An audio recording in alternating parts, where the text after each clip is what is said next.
Egypt के ये pyramids 4,500 साल पुरानी एक ऐसी मिस्ट्री है जो आज तक सुलझ नहीं पाई। ये एहराम किसने और क्यों तामीर करवाए, इस सवाल का जवाब आज तक कोई नहीं बता सका। आज हम इंसान एडवांस टेक्नोलॉजी के साथ कायनात की आखिरी हदों को छू रहे हैं, लेकिन इतनी साइंसी तरक्की के बावजूद इस कुर्रा अर्ज़ पर एक भी ऐसी कंस्ट्रक्शन कंपनी मौजूद नहीं जो एहराम बना सके। दुनिया के 7 कदीम अजूबों में से गीज़ा के ये पिरामिड्स पिछले 45 सदियों से कई तरह के ज़लज़लों और तूफानों को झेलने के बाद आज भी खड़े हैं। वक्त भी इन्हें मिटा नहीं सका। आज इस वीडियो में आप पिरामिड से मुतालिक 16 ऐसी बातें जानेंगे जो आपने पहले कभी नहीं सुनी होंगी, तो वीडियो को आखिर तक जरूर देखना। नंबर 16, कदीम मिस्री बाशिंदे लाइफ आफ्टर डेथ, मौत के बाद की जिंदगी पर यकीन रखते थे। उनका ये मानना था कि जिस तरह रोज सूरज मगरिब में गुरूब होने के बाद दोबारा मशरिक से तुलू होकर रोशनी बिखेरता है, इसी तरह अगर एक इंसान मर जाता है तो उसकी मौत के बाद नई जिंदगी का सफर शुरू होता है। और इसी वजह से मिस्र के बादशाह, जिन्हें फिरौन कहा जाता था, अपने लिए बड़े बड़े एहराम तामीर करवाते और यही एहराम इन फिरौनों के मकबरे थे। इन पिरामिड्स में इन फिरौनों की बॉडी को ममीफिकेशन के बाद उनकी जिंदा कनीजों, पालतू जानवरों और उनके खजानों के साथ दफन कर दिया जाता था। मिस्र के फिरौनों का ये ख्याल था कि अगर उनकी बॉडी ममीफिकेशन के बाद दफन की जाए तो वो हमेशा जिंदा रहेंगे, और ये बड़े बड़े पिरामिड्स उन फिरौनों के जिस्म और उनकी चीज़ों और ख़जानों की हिफाजत करेंगे। नंबर 15, आर्कियोलॉजिस्ट के मुताबिक इजिप्ट में डिस्कवर किए गए पिरामिड्स 138 हैं और गीज़ा में मौजूद 3 पिरामिड्स में से सबसे शानदार और बड़ा पिरामिड फिरौन खोफू का है। खोफू के इस हरम को the great pyramid of Giza भी कहा जाता है।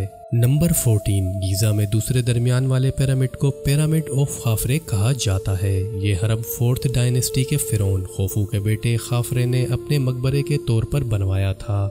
नंबर 13, खाफरे के पिरामिड के अहाते में ही एक स्टैचू मौजूद है जिसे स्फिंक्स कहते हैं, जो इसी फिरौन खाफरे के लिए बनाया गया था। इस स्टैचू का सर एक इंसान और धड़ शेर की तरह का है। ऐसा माना जाता है कि स्फिंक्स स्टैचू का चेहरा फिरौन खाफरे के चेहरे की बनावट जैसा बनाया गया था। नंबर 12, तीसरा और सबसे छोटा पिरामिड मेनकोर है, जिसे इसी खानदान के फिरौन खाफरे के बेटे मेनकोर ने बनवाया था। हिस्टोरियन के मुताबिक मेनकोर के मरने के वक्त ये पिरामिड नामुकम्मल था, जिसे इसके जानशीन ने मुकम्मल करवाया था।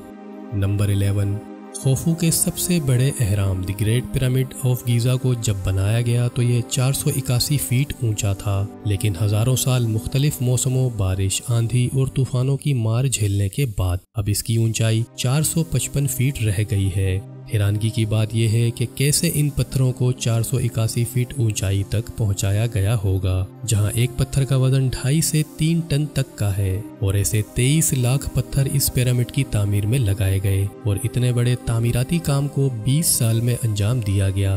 रिसर्चर्स अब भी ये जानने में लगे हुए हैं कि कैसे ऐसी शानदार तामीर उस दौर में अंजाम दी गई जब कोई ख़ास टेक्नोलॉजी मौजूद नहीं थी। नंबर 10, गीज़ा का यह शानदार पिरामिड 3800 सालों तक इंसानी हाथों से बनाई गई सबसे ऊंची तामीरात में से एक रहा, लेकिन जब 1311 में लिंकन गिरजाघर बनकर तैयार हुआ तो इस अजीम पिरामिड का ही रिकॉर्ड टूट गया। लिंकन गिरजाघर की ऊंचाई 482 फीट थी। Number 9, the great pyramid of Giza का वजन 57,50,000 टन है और हमारे मॉडर्न एरा में तामीर की गई सबसे ऊंची बिल्डिंग बुर्ज खलीफा का वजन 5 लाख टन है। मतलब गीज़ा का ये पिरामिड ऐसे 12 बुर्ज खलीफा के वजन के बराबर है। नंबर 8, गीज़ा के इस पिरामिड में एक अंदाजे के मुताबिक एक दिन में 800 टन पत्थर लगाए गए, यानी 12 से 13 पत्थर हर रोज अपनी जगह फिट किए गए। और ये पत्थर इस नफासत और कारीगरी से लगाए गए थे कि 2 पत्थरों के दरमियान गैप में एक नॉर्मल प्लास्टिक का ATM या डेबिट कार्ड भी दाखिल नहीं हो सकता। नंबर 7, आमतौर पर यह माना जाता है कि ये पिरामिड गुलामों ने तामीर किए, लेकिन इजिप्ट के मशहूर हिस्टोरियन डीटर विल्डोंग के मुताबिक पिरामिड को तामीर करने वाले लोग गुलाम नहीं थे, बल्कि वो इजिप्ट के आम लोग थे जिन्हें आला खुराक, सहूलियात और अच्छी उजरत दी जाती थी। नंबर 6, इस ग्रेट पिरामिड को इस तरीके से बनाया गया है कि बाहर इतनी गर्मी पड़ने के बावजूद भी इसके अंदर का टेम्परेचर 20 डिग्री सेल्सियस के बराबर रहता है। नंबर 5, एक अंदाज़ा लगाया जाता है कि गीज़ा के पिरामिड को बनाने के लिए 50 lakh ton limestone 8,000 ton granite और 5 लाख टन मोटर का इस्तेमाल किया गया था। हिस्टोरियन ऐसा मानते हैं कि गीज़ा के पिरामिड को बनाने में 20,000 लोगों ने काम किया था। नंबर 4, 2013 में आर्कियोलॉजिस्ट को मिस्र की सहराई वादी अल-जर्फ के गारों में 4,500 साल पुराना पपायरस मिला, जिस पर हेरोग्लिफ में कुछ लिखा गया है। पपायरस मिस्र में पाया जाने वाला ऐसा पौधा है जिससे कदीम मिस्र के ज़माने में कागज़ जैसा मटेरियल बनता था और इसी पर लिखा जाता था। 4,500 साल पहले इस कागज़ पर जो लिखा गया था उसके मुताबिक हज़ारों मजदूरों ने लाखों टन लाइमस्टोन को तोरा की कानों से गीज़ा तक पहुँचाया। ये पपायरस अब इजिप्ट के दारुल हुकूमत कायरो के म्यूजियम में रखा है। नंबर 3, मिस्र के हज़ारों साल पुराने इस ग्रेट पिरामिड की तामीर कैसे हुई? बगैर किसी मशीनरी और टेक्नोलॉजी के इतने वजनी पत्थर किस तरह इतनी ऊंचाई तक पहुंचाए गए? कदीम ज़माने में ऐसी कौन सी टेक्निक थी जिसके ज़रिए इन पिरामिड्स की तामीर मुमकिन हुई? हिस्टोरियन और आर्कियोलॉजिस्ट सालों से इस राज को जानने की कोशिशों में लगे हुए हैं, लेकिन इनमें से अक्सर बातें सिर्फ अजम्पशन या मफरूज़े ही साबित हुए।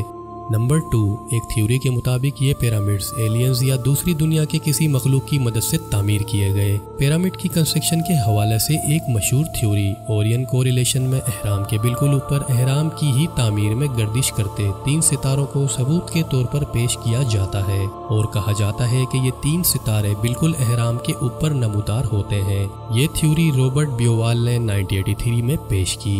नंबर 1, हैरानगी की बात यह है कि आज तक जितने भी पिरामिड्स डिस्कवर किए गए हैं इनमें कोई ममी नहीं मिली है, लेकिन ऐसा कहा जाता है कि पिरामिड्स ऑफ गीज़ा के किंग्स चैम्बर में फिरौन खोफू का ताबूत मौजूद था, लेकिन जब इसे खोला गया तो वो खाली मिला। गीज़ा के पिरामिड किसी खास मकसद के लिए बनाए गए थे, लेकिन वो कौन सा मकसद था इससे पर्दा उठना अभी बाकी है। हज़ारों साल पुराने ये पुरस्रार अहराम आज भी बहुत से राज अपने अंदर समाये हुए हैं, जिनके बारे में साइंटिस्ट नई से नई रिसर्च सामने लाते रहते हैं, लेकिन अभी तक बहुत से राज अफशान नहीं हो सके। इस वीडियो में बस इतना ही। अगर वीडियो पसंद आया तो लाइक और शेयर ज़रूर कीजिएगा और ऐसी मज़ीद अमेजिंग वीडियोस देखने के लिए चैनल को सब्सक्राइब करने के बाद बेल आइकॉन को भी दबा देना। अपना बहुत ज़्यादा ख्याल रखिएगा। अल्लाह हाफिज़।